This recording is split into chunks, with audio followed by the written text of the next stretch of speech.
Okay.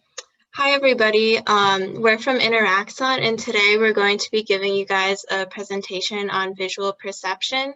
So first, I just wanted to introduce everyone here. So my name is Olivia. I'm Aubrey. I'm Kian. I'm David. I'm Bryce. I'm Brett. I'm Patrick. Okay, cool. So first things first, we just wanted to introduce our organization a little bit. So we're called Interaxon, and we are a student-run organization from USC.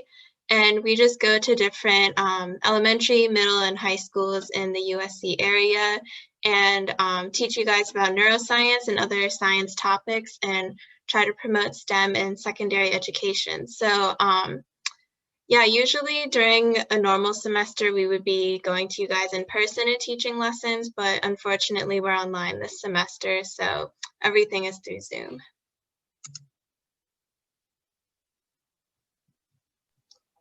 So the most basic part of understanding how the eyes and brain see our surroundings is first understanding how the brain gathers information through sensation, perception, and transduction. Sensation refers to the detection of stimuli and transmission to the brain.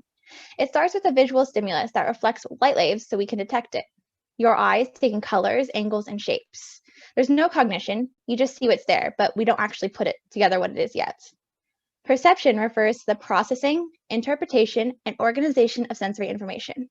Our brain puts together the information it gathered from the outside and processes it to decide what it is. For example, if you see something red and round with spots, you might figure it's an apple. Transduction refers to the translation of sensory information through the brain. Consciously, we realize what something is. We're able to put it to words and think about it and explain it.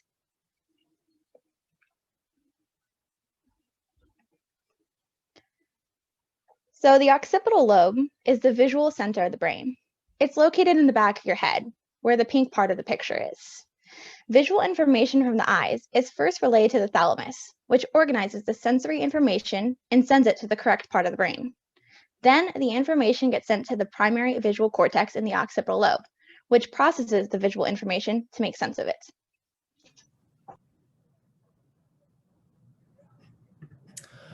So obviously the eye is really the most important kind of part to take in all the sensory information. It's a bit of a complicated process, but we can go through it step by step. Obviously there's a lot of different portions of the eye that you can see on the picture. The light waves that you see enter through the cornea and the pupil, and the iris controls the pupil, which contracts or dilates and allows more light to come in. And then the light is focused by the cornea, pupil, and the lens. There's like two lenses. One lens is the flexible lens, which deteriorates with age, and it helps really just focus light to the back of the eye. And then the light is detected once it hits the retina, which is the back of the eye, which is where all of the photoreceptors are, which we're going to talk about that in a second. In the back of the eye, there's this place called the fovea, which is part of the retina that's directly behind the pupil. It's kind of responsible for when you're focusing. So it's like you kind of look straight at something and that's like your clearest vision. That's where the fovea is seeing it because there's the most photoreceptors there, as I'll say later. It's right behind it, like your cornea and pupil, and it's in the center. And yeah, the peripheral regions are kind of around the retina and they're at the edges of the retina. That's whatever you're not focusing on. And there's less photoreceptors there. We'll get to that too. The next slide. Here you can see like the entire process of the the light entering the eye and hitting the back of the eye. So the light enters the cornea and the pupil and is focused by the lens. This hits the back of the eye where the fovea is, and you can see like the bunch of layers of the retina and where the fovea is. So most of the light does like hit the fovea, but also you can see it hits some of the peripheral, which makes up your peripheral vision. Then now you can see the rods and cones and everything, the middle layer, the ganglion cells, but we're gonna go into the rods and cones, which are in the fovea and retina that help detect light, color, and detail. So photoreceptors are specialized cells located in the very back layer of the retina, as mentioned earlier. and they are activated by photons of light that are emitted from objects in our surroundings. So this creates the image that we see. There are two types of photoreceptors in the back of the eye that allow us to see. These are the cones and the rods. Cones are located in the fovea, but some are scattered in the peripheral vision, also known as the retina of the eye. Cones are good at recognizing details and colors, but they rely on the presence of light, which is why when we focus on what we focus on is in high color and detail. Rods are located more in the peripheral retina, but are still present in the fovea. They are able to detect low levels of light as used in dark and dim conditions. Also, rods are good at detecting movement, but not as good at detecting colors or details. Sequences in which rods are activated gets processed by the brain and is interpreted as movements. Because of this, peripheral vision is good for movements, but not as good with details. These cones and rod photoreceptors then converge behind the eye and are sent to the brain through the optic nerve. For color perception, color perception is when we see color based on the wavelengths reflected from objects. Wavelength is the length of light waves reflected from colors that makes us able to see them. So for example, red reflects all colors except for red, which is why we see it as red. Red has the highest wavelength while purple has the shortest. Stop signs are red because they are easier to see and more likely to catch our attention. Higher wavelengths are easier for the eye to see immediately. Ultraviolet light is not visible to our eyes because the wavelength is too short. Cones respond to limited wavelengths of light. So the spectrum of visible light is between 400 and 700 nanometers. So, and you don't have to worry about the numbers, just know that only certain wavelengths can be seen by the eyes. And colors are better perceived in central vision because of the high number of cones, and in light because cones function better in light.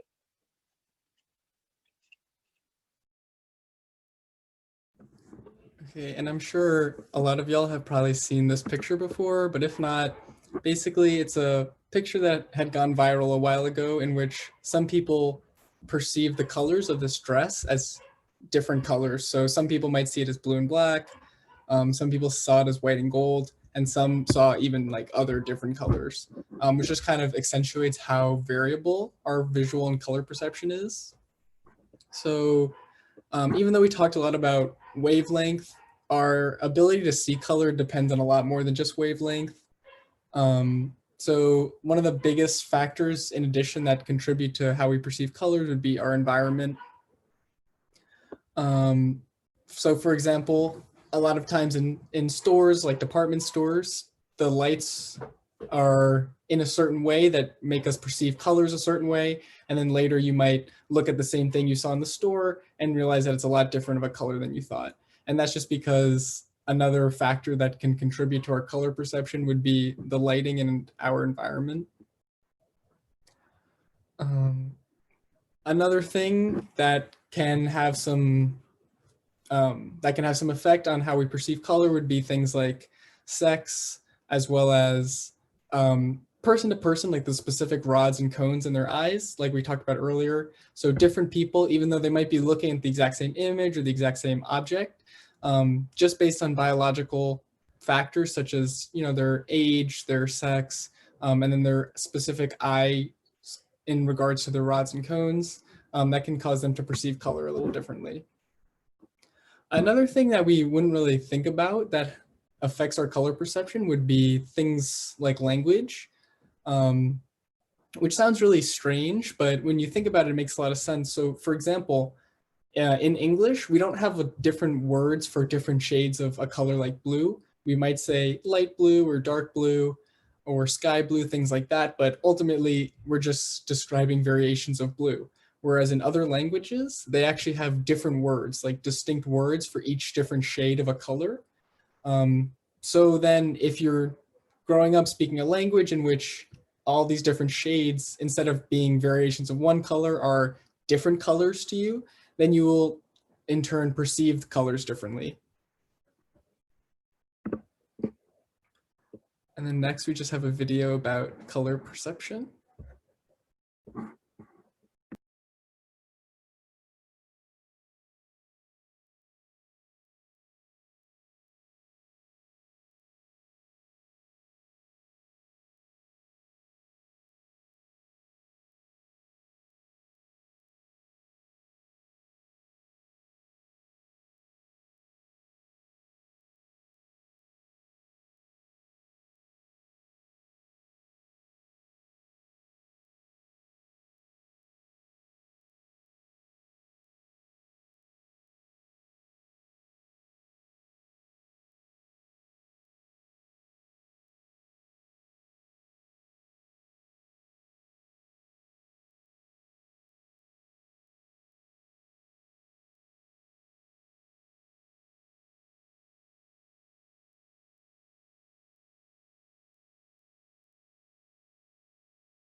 So yeah, that was just like a fun little video just to help really illustrate the idea that people's ability to perceive colors varies a lot. So some people might have really struggled with those and others might have done super well.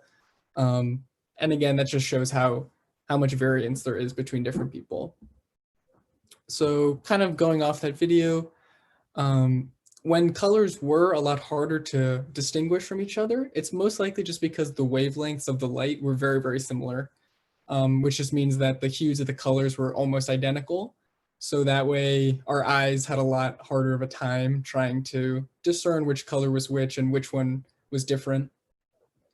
Again, like we talked about, there could have been some variance due to like cultural and language reasons. So like we talked about how different languages and cultures have different terms for different shades and different colors.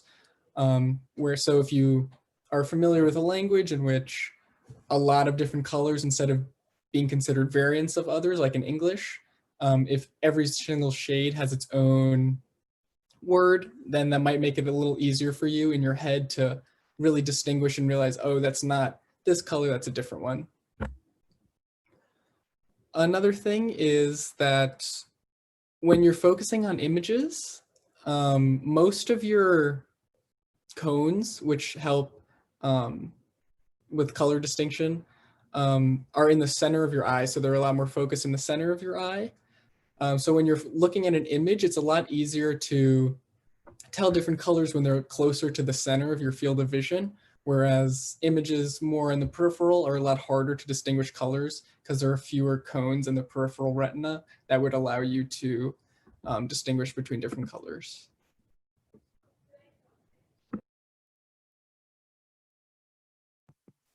Okay, so now we can talk a bit more about how we process all this visual input and how we perceive the world on a more general scale. So Gestalt theory, Gestalt principles, what this refers to is how we interpret what is around us visually. And it really emphasizes this notion that the organized whole is more than the sum of its parts. So for instance, when we look at a chair, we perceive it as a chair, as this whole object, rather than some combination of random lines and angles and shapes. So Gestalt principles are basically visual shortcuts that we use, so we don't have to process as much and use as much cognitive effort. So this is an example of top-down processing, where we use prior knowledge and experience and concepts that we formed throughout our life to make assumptions about the world around us. So we're going to talk about a few examples of Gestalt principles. On this slide, we see the principle of proximity. And what this is referring to is how we group things based on like their spacing, how close they are together. So for this image on the left, with these black dots, we perceive two distinct groups. And in each group, we have two columns of 4 dots. And then on the right, with the lighter colored blue dots, we perceive these as 3 groups. And each group is a pair of 2 dots. So yeah, this is just referring to how we make sense of the world by virtue of spacing. And so this is the principle of figure ground. And what this is referring to is how we organize our world based on foreground and background. So the foreground is just what's in front, what's closer to you, the focus of your field of view. The background is just everything behind that. So we tend to segment things into figure and ground, something in the foreground and something in the background. And like for this image, for example, we perceive it as 2 dogs in the foreground and then the white as the background. So we don't see this 2D image as just these random black and white shapes. We perceive it as something as the focus and then everything behind it in the background. Then looking at the principle of closure, this is how our brain kind of fills in gaps and forms a complete image. So for this example, this is really just an image of random black polygons on a white surface, but our brain fills in the gaps, makes these boundaries. So we refer to We refer to these as illusory contours. So we kind of fill in these edges and like the circular boundary of the ball, and we perceive this as a soccer ball.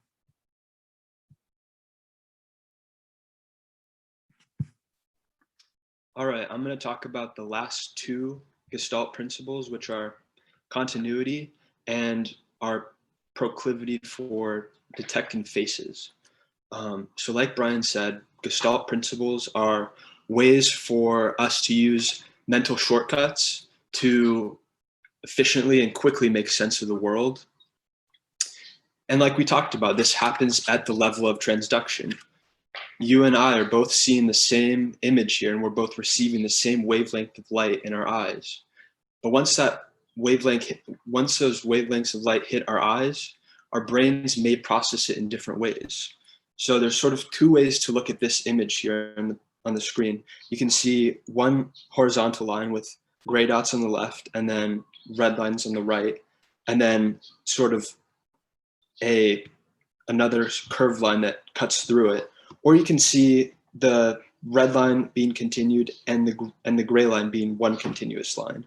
So for me, I see one horizontal line and one curved line because basically because our brains want to detect patterns in the world, specifically through continuity. So objects in the world tend to be continuous objects, and a quick, efficient way to detect these continuous lines is beneficial to us. So yeah, the Gestalt principles happen at the level of transduction when our brain converts sensory information from the environment to action potentials, basically. Okay, so next slide, please. So when you look at this image, you might see a white vase, and you also might see two faces looking at each other. The one on the left is in black, and there's one on the right in black. And for me, I see the first time I look at this image, I see two black faces on it, looking at each other. And then after looking at it further, I can see a white vase in the middle. And one of our shortcuts, one of our mental shortcuts for quickly perceiving the world is to recognize faces quickly. So faces, the shape of a face takes priority for us in our environment, because if we see an object that we're not able to see in great detail, we want to be able to see whether it's a face that's threatening or is it a face that is friendly. We want to know that information very quickly. So the Gestalt principle of face perception, and in particular, the ability to recognize faces quickly, is a very important evolutionary mechanism for our survival. So we have a couple of optical illusions to show you guys that demonstrate some of these principles that you guys just learned about. So in our first optical illusion, it uses the illustration of face perception principle. So in this image, there's both a young girl turning away and an old lady facing to the side. So her nose is the girl's face and her eye is the girl's ear, if you guys can see that. In our next optical illusion, it uses the closure principle. So you guys may see a dog in this image, but really it's just a bunch of random black and white spots in the background. But because the way you guys are seeing this dog is that your brain fills in all the missing pieces to shape the formation of the dog and the background in which the dog is in. Another optical illusion we have uses the figure ground principle. So here you either immediately see the tree as the figure and therefore the white as the background, or you guys see the gorilla and the lion as the foreground and the black as the background. So you have to look at one as the foreground and one as the background, but you can't see both at the same time. The next illusion uses continuity and face perception.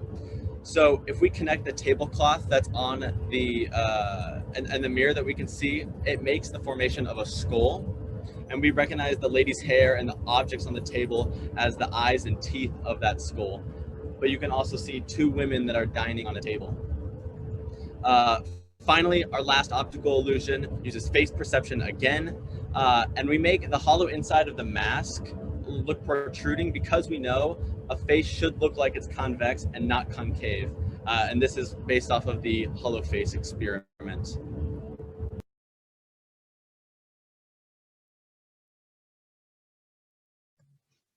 Okay, so that's it for our presentation. I hope you guys enjoyed it and were able to learn some things about visual perception.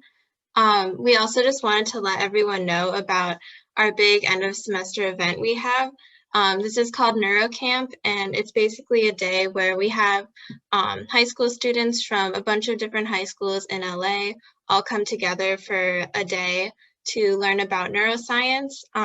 The theme of our event this semester is social neuroscience, so we're going to be talking about like advertising and games and other things like that, and the psychology behind them. So this is going to happen on Saturday, November 7th from 10 a.m. to 2 p.m. It's going to be held over Zoom, and your teachers have more information about it if you forget, and they also have a registration link if you're interested at all. And if you can't make the whole day, that's fine too, because it's on Zoom, so you can just hop in whenever or leave early if you have to. So yeah, if you guys are interested in that, please let your teacher know and they will send you a registration link. Thank you guys.